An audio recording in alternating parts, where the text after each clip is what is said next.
بسم اللہ الرحمن الرحیم۔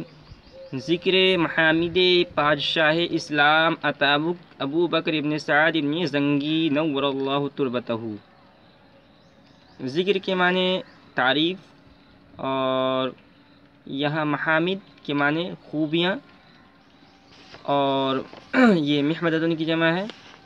اور اتابک ادب سکھانے والا، نگہبان اور معلم کہتے ہیں، اور ملک شیراز کے بادشاہوں کا لقب اتابک ہوا کرتا تھا۔ اور پادشاہ کے معنی بادشاہ، اور ابو بکر ابن سعد ابن زنگی، تو یہ سعد ابن زنگی کے لڑکے ہیں، اور سعد ابن زنگی ہی کی طرف نسبت کرتے ہوئے شیخ سعدی رحمۃ اللہ علیہ نے اپنا تخلص سعدی رکھا تھا۔ تو یہاں انہوں نے ان کی تعریف کی ہے، اور بوسنا کے اندر انہوں نے تعریف کی وجہ بھی بیان کی ہے کہ میں بادشاہوں کی تعریف کرنے کا قائل نہیں ہوں، اور دیگر شعراء کی طرح میں چاپلوسی نہیں کرتا کہ بادشاہ کی تعریف کروں، لیکن میں نے صرف اس وجہ سے تعریف کی ہے تاکہ لوگ جو ہے یہ بادشاہوں کو یاد رکھتے ہیں، اور جب میں بادشاہ کی تعریف کروں گا تو مجھے یاد رکھا جائے گا، اور یوں یاد رکھا جائے گا کہ سعد ابن زنگی کے زمانے میں ایک شاعر ہوا کرتا تھا جس کا نام سعدی تھا، تو اس لیے میں نے تعریف کی ہے۔ تو کہہ رہے ہیں ذکر محامد پادشاہ اسلام اتابک ابو بکر ابن سعد ابن زنگی نور اللہ تربتہ۔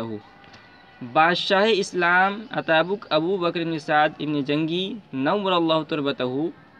کی خوبیوں کا بیان، ذکر محامد کی خوبیوں کا بیان، یعنی ان کی خوبیاں بیان کریں گے۔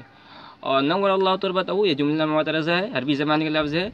نور اللہ تربتہ، تربت کے معنی قبر کے آتے ہیں، مٹی کیسے لاتے ہیں، مراد قبر ہے، تو نور اللہ تربتہ کا ترجمہ ہوگا اللہ تعالیٰ ان کی قبر کو منور فرمائے۔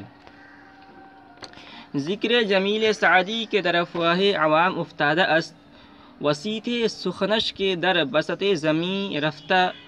وقصب الجیب حدیثش کے ہمچو شکر می خورند۔ تو ذکر جمیل سعدی، سعدی کا ذکر خیر، ذکر جمیل سعدی، سعدی کا ذکر خیر، تو جمیل کے معنی خیر کا ہم ترجمہ کر رہے ہیں، اور ذکر کے معنی ذکر، تو سعدی کا ذکر خیر در افواہ عوام، تو فمون کی جمع افواہ کے معنی منہ، فہون کی جمع افواہ، اس کے معنی منہ کہتے ہیں، اور عوام کے معنی عوام، در افواہ عوام، اور افتادہ یہ افتادن مصدر سے ہے، پڑھنے کے معنی میں۔ تو ذکر جمیل سعدی، سعدی کا ذکر خیر در افواہ عوام افتادہ است، جو عوام کی زبانوں پر جاری ہے، تو افتادن مصدر سے افتادہ ہے پڑھنے کے معنی میں، لیکن یہاں ہم ترجمہ جاری کے معنی کا ترجمہ ہم کر رہے ہیں، تو اب پورے کا ترجمہ ہوگا سعدی کا ذکر خیر جو عوام کی زبانوں پر جاری ہے، وسیط سخنش کے در بسط زمیں رفتہ، تو سیت کے معنی شہرت، اور سخن کے معنی بات، اور یہ بسط کے معنی پھیلانا، اور زمین کے معنی زمین، اور رفتن سے رفتہ کے معنی پہنچنا، تو وسیط سخنش اور اس کے کلام کی شہرت در بسط زمین پوری پھیلی ہوئی زمین پر رفتہ پہنچی ہے۔ آگے ہے وقصب الحبیب، تو یہاں قصب الحبیب ہے، اور بعض نسخوں کے اندر قصب الجیب ہے، تو قصب الجیب کے معنی گننے کے آتے ہیں، تو اور قصب الحبیب ترجمہ کریں گے تو بھی معنی گننے کی ہوں گے، لیکن اس کے تلفظ میں اختلاف ہے، تو قصب الحبیب بھی ہے اور قصب الجیب بھی ہے، تو ہم ترجمہ کرتے ہیں وقصب الحبیب یا قصب الجیب حدیثش کے ہمچو شکر می خورند، اچھا، اور اس کے کلام کے گننے کو، وقصب الجیب حدیثش، تو حدیث کے معنی بات، اور شین اس کے معنی، اور اس کے کلام کے گننے کو لوگ ہمچو شکر کی طرح می خورند کھاتے ہیں، اور سعدی کے کلام کے گننے کو لوگ ہمچو شکر چینی کی طرح می خورند کھاتے ہیں، ورقعِ منشآتس کے ہمچو کاغذ زر می برند، تو رقعہ کے معنی خطوط، اور منشآت کے معنی مضمون نگاری، اور کاغذ کے معنی کاغذ اور زر کے معنی سونا، اور می برند لے جاتے ہیں۔ تو ترجمہ ہوگا رقع منشآتس کے ہمچو کاغذ زر می برند اور اس کے مضمونی نزون نگاری کے خطوط کو ہمچو کاغذ زر می سونے کے ٹکڑے کی طرح می برند لے جاتے ہیں۔ بر کمال فضل و بلاغت او حمل نہ دوا کرد، ان تمام کو سعدی کی بزرگی، کمال فضل و بلاغت او شیخ سعدی کی طرف راجع ہے، ان تمام کو سعدی کی بزرگی اور بلاغت کے کمال پر حمل نہ تواں کرد، محمول نہ کیا جائے۔ یعنی سعدی کے اندر جو اتنی ساری خوبیاں ہیں، لوگ اس کے کلام کو پڑھتے ہیں اور بہت زیادہ پسند کرتے ہیں، تو یہ ساری خوبیاں جو ہے یہ میری اپنی دی ہوئی اپنی صلاحیت کی بنیاد پر نہیں ہے، ذاتی صلاحیت کی بنیاد پر نہیں ہے، بلکہ یہ اللہ تعالیٰ کے فضل و کرم سے ہے۔ بلکہ خداوند جہاں و قطب، اچھا تو پہلے انہوں نے اس کی نسبت جو ہے یعنی بادشاہ کی طرف کی ہے، جو ابو بکر بن سعد بن زنگی ان کی طرف کی ہے، تو اسی کی طرف نسبت کریں۔ بلکہ خداوند جہاں و قطب دائر زماں و قائم مقام سلیماں و ناصر اہل ایمان، یہ ساری اپنے بادشاہ کے القاب کو بیان کیا انہوں نے۔ بلکہ دنیا کے مالک، خداوند جہاں، خداوند سے یہاں مراد مالک ہے، بلکہ خداوند جہاں، بلکہ دنیا کے مالک و قطب دائرہ زماں اور زمانے کے دائرے کے قطب، قائم مقام سلیمان اور حضرت سلیمان علیہ السلام کے قائم مقام۔ تو سلیمان علیہ السلام کے قائم مقام کیسے ہیں؟ سلیمان علیہ السلام بھی بادشاہ تھے اور ان کا دارالسلطنت شیراز تھا، اور ابو بکر بھی شیراز کا بادشاہ تھا، تو اس وجہ سے انہوں نے کہا کہ حضرت سلیمان علیہ السلام کے قائم مقام ہے۔ وقائم مقام سلیمان اور حضرت سلیمان علیہ السلام کے قائم مقام، و ناصر اہل ایمان اور اہل ایمان کی مدد کرنے والے، اتابک اعظم کا ترجمہ اتابک اعظم کریں گے، اور ہم نے بتایا کہ اتابک کے معنی معلم کہتے ہیں۔ مظفر الدین و دنیا، دین اور دنیا کو فتح کرنے والے ابو بکر بن سعد زنگی، جو کہ ابو بکر ہیں اور سعد زنگی کے بیٹے ہیں، یہ پورا ان کا القاب و نام ہو گیا۔ اب جملہ معترضہ ہے، ان کے لیے دعا ہے۔ ذل اللہ تعالیٰ فی ارضہ، اللہ تعالیٰ کا سایہ اس کی بادشاہت میں رہے۔ رب ارضی عنہ و ارضہ بہ، اے پروردگار تو اس سے خوش ہو اور اس کو راضی رکھ۔ یہ جملہ معترضہ ہے، تو اس کو ہم اب چھوڑ دیں گے اور ترجمہ ملائیں گے۔ جو کہ ابو بکر ابن سعد بن زنگی ہیں، عین عنایت نظر کردہ، تو ابو بکر ابن سعد بن زنگی نے نظر عنایت فرمائی، عین عنایت نظر کردہ، نظر عنایت فرمائی، و تحسین بلیغ فرمودہ، اور بہت زیادہ تعریف فرمائی ہے، و ارادت صادق نمودہ، اور سچی عقیدت کا اظہار فرمایا ہے۔ لا جرم، تو لا جرم کے معنی کوئی شک نہیں، اور اس کے بعد ہے کافہ، لا جرم کافہ انام، کافہ عربی زبان کا لفظ ہے، تمام کے معنی میں آتا ہے، پورے کے معنی میں آتا ہے، اور انام کے معنی مخلوق۔ لا جرم کافہ انام از خواص و عوام بھی محبت او گردائیدہ ان، کوئی شک نہیں ہے کہ پوری مخلوق خواص عوام اس کی محبت کی طرف مائل ہوئے ہیں۔ لا جرم بالیقیناً کافہ انام، تمام مخلوق، از خواص عوام میں سے، بمحبت او اس کی محبت کی طرف،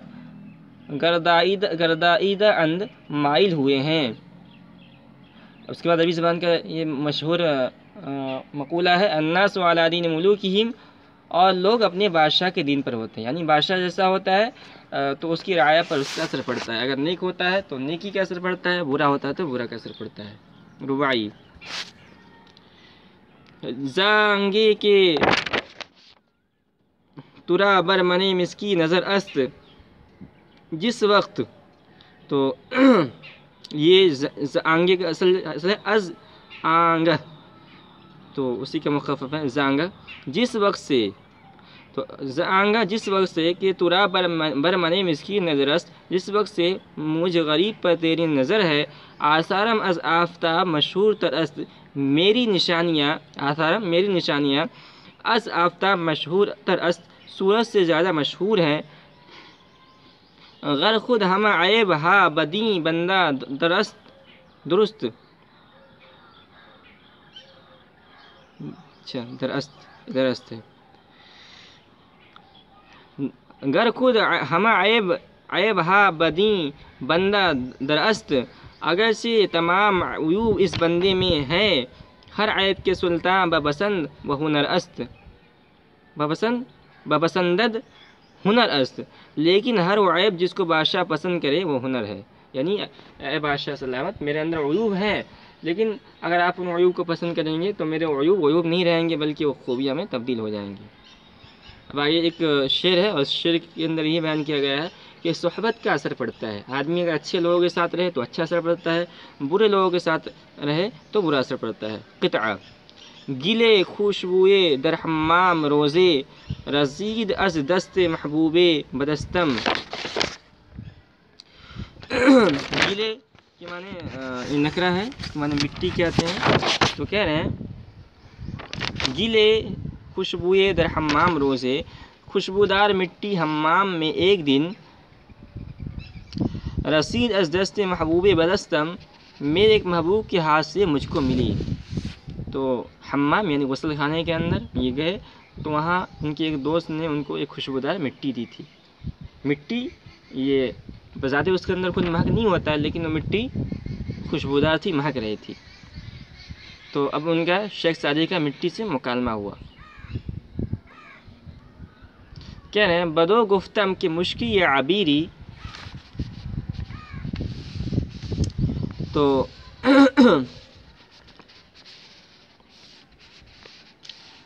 کہہ رہے ہیں میں نے اس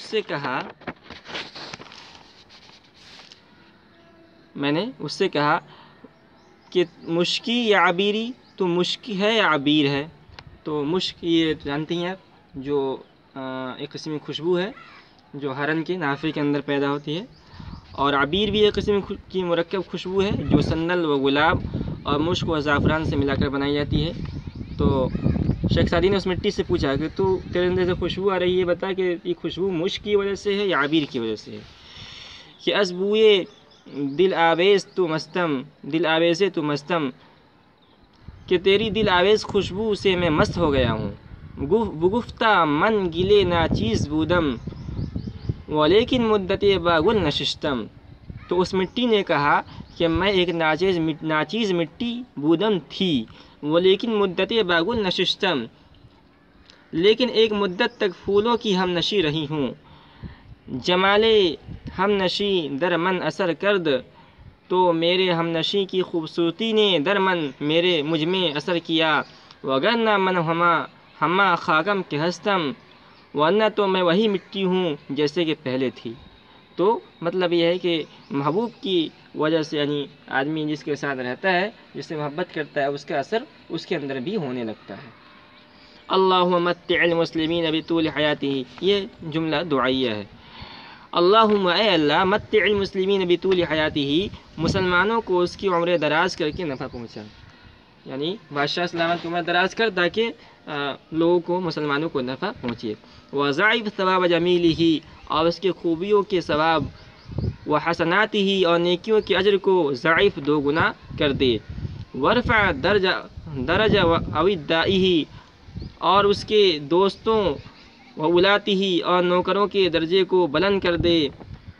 ودمر علی اعدائہ وشناتہ،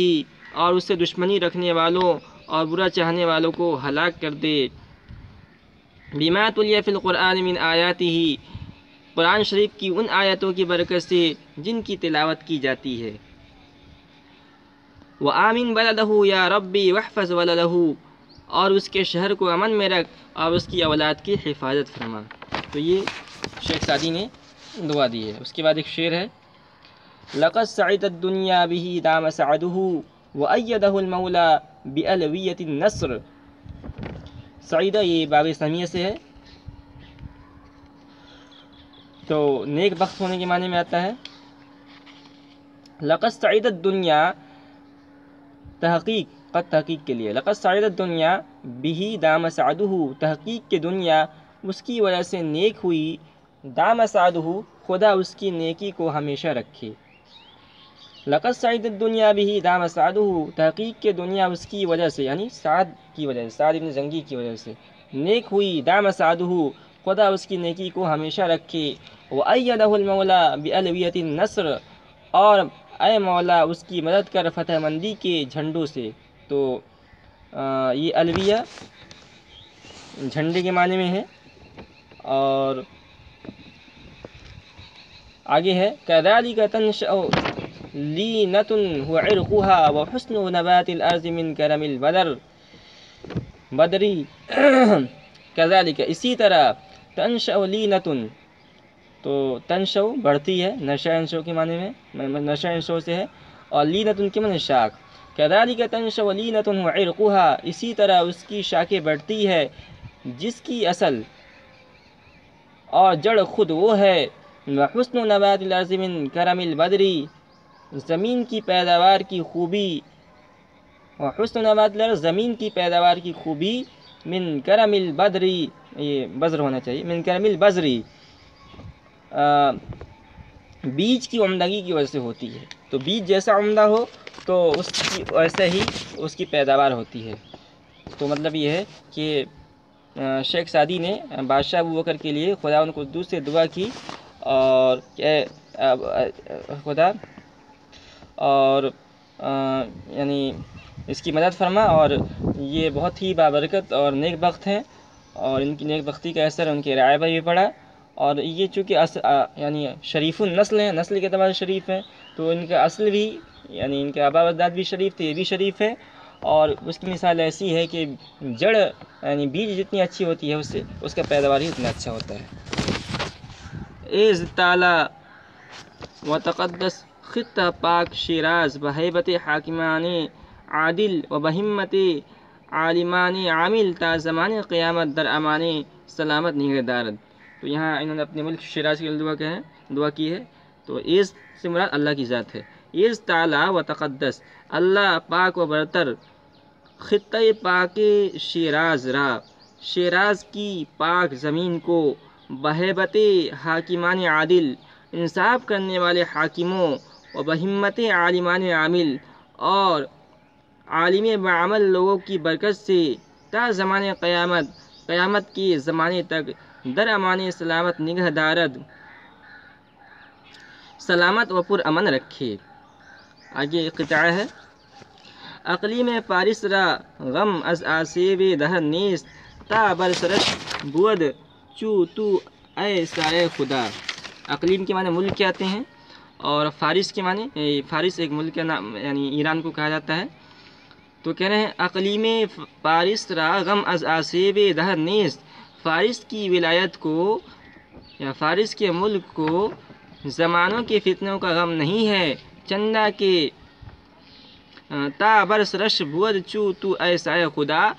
جب تک اس کے سر پر اے سایہ خدا تجھ جیسا حاکم موجود ہے. یعنی جب تک اے بادشاہ سلامت آپ رہیں تب تک جو ہے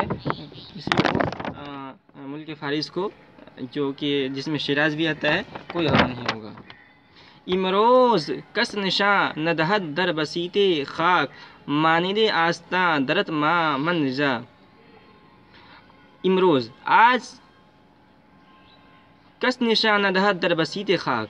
تو بسیط خاک روئے زمین. امروز آج روئے زمین پر، کس نشان ندہد کوئی شخص نشان نہیں دے سکتا، کہ تیرے دروازے کی چوکھٹ، ماند آستہ، آستہ کے معنی چوکھٹ، اور در کے معنی دروازہ، اور تا ضمیر ہے، کہ ماند آستہ درت ما من رضا، کہ تیرے دروازے کی چوکھٹ کی مانند کوئی جگہ خوشی و پناہ کی ہے. برتست پاس خاطر بے چارگاں و شکر، تیرے اوپر پاس خاطر بیچارگاں و شکر غریبوں کی دلجوئی واجب ہے، و شکر برما اور ہم پر شکر کرنا واجب ہے۔ تو برتس تیرے اوپر پاس خاطر بیچارگاں غریبوں کی دلجوئی واجب ہے، و شکر برما اور ہم پر شکر کرنا واجب ہے، و بر خدائے جہاں آفرین جزا اور جہاں کے پیدا کرنے والے پر اس کا بدلہ دینا۔